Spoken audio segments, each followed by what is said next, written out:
Iya, ada yang bisa dibantu. Mbak, aku mau tanya ya, kalau bulan 6 itu terus tanda tangannya kontrak bulan berapa? Ya, mulai sekarang sudah boleh tanda tangan, mau renew maksudnya. Iya. Mulai sekarang sudah bisa tanda tangan, sayang. Oh gitu. Mm-mm. Aku mau curhat itu aja, Mbak Yuni.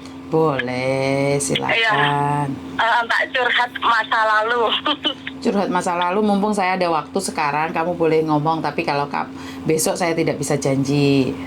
Ya kapan lah, soalnya aku mau kerja. Oh ya wes, gak apa-apa. Kerja nggak bisa bawa HP.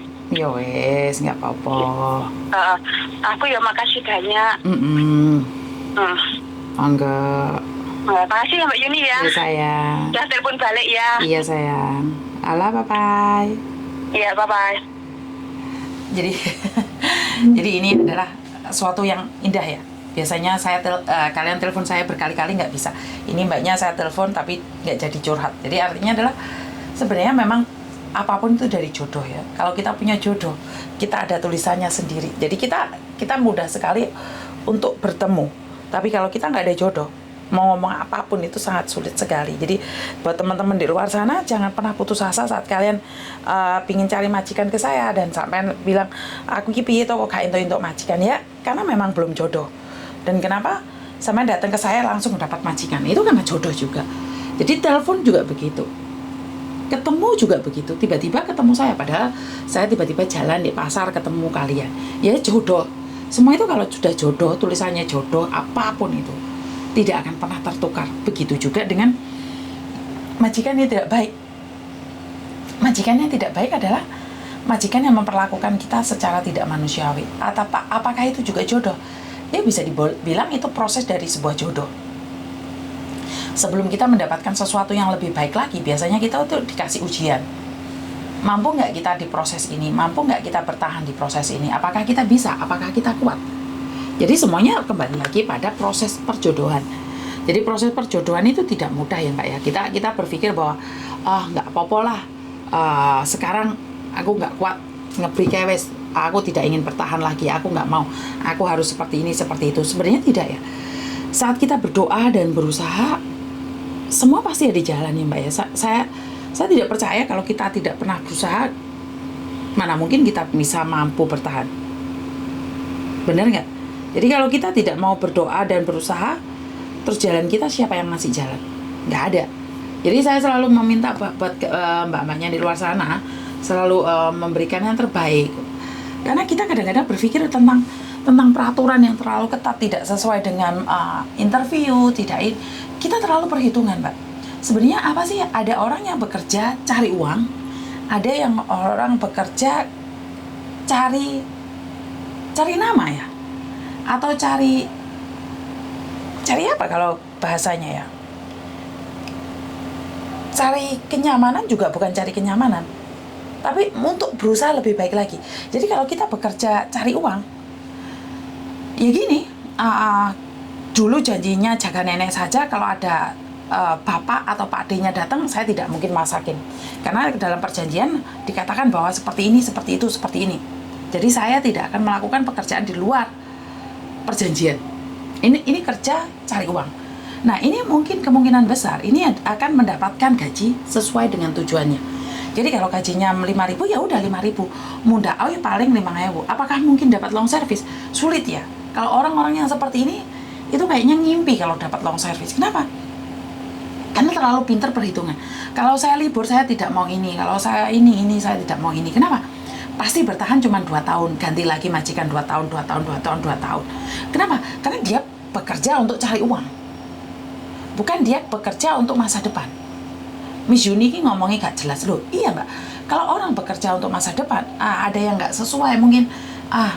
Pak Dene, Mbok Dene kerja melok mangan di ngomahku, yus bene lah tak mangane tak ikhlas nih. Mari ngono ponakane moro, terus mana kon bantu isu-isu kon masak nih kayak bobo dike yo dilakoni. Dia tidak cuman mengejar gaji. Jadi tiba-tiba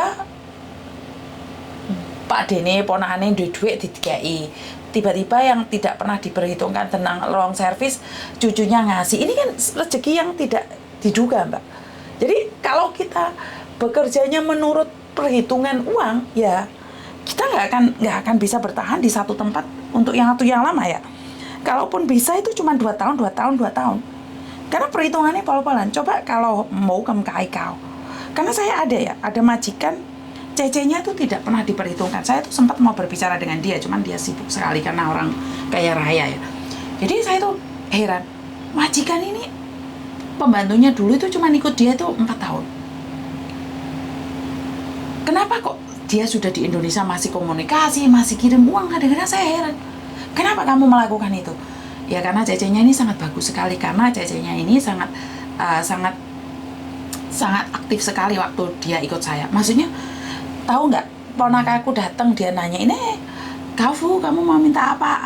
Asok, mau makan apa, tak masakin. Dan dia itu ingat satu-satu CC-nya, saudara-saudara saya makan apa. Jadi waktu datang itu bukannya menyonyong mulutnya itu menyonyong, hakmin lah apa. Jadi waktu pulang Indonesia sudah finish kontrak, majikan ini tetap memberikan komunikasi yang baik, bahkan kirim uang ke pembantunya yang lama. Ini sudah nggak bekerja loh. Kalau masih bekerja masih wajar. Lah ini apa? Sesuatu mujizat yang kita nggak pernah sadari dan kita tidak pernah tahu. Artinya kita tuh nggak pernah ngerti kalau kita tidak pernah berjuang.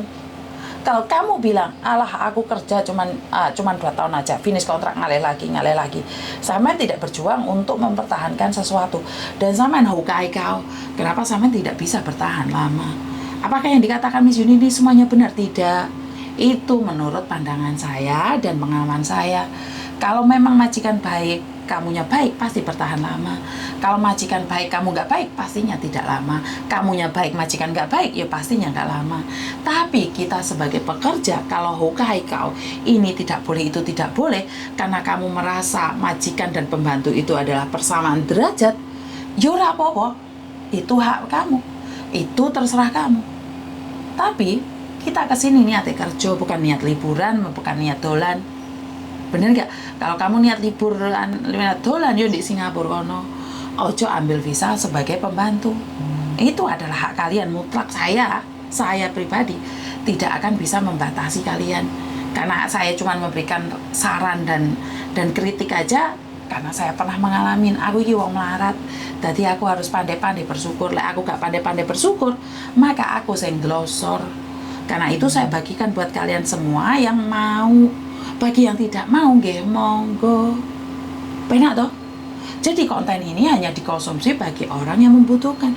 Yang tidak membutuhkan, ya monggo minggiro. Ya wes ngono ae. Terima kasih, kurang lebihnya saya minta maaf.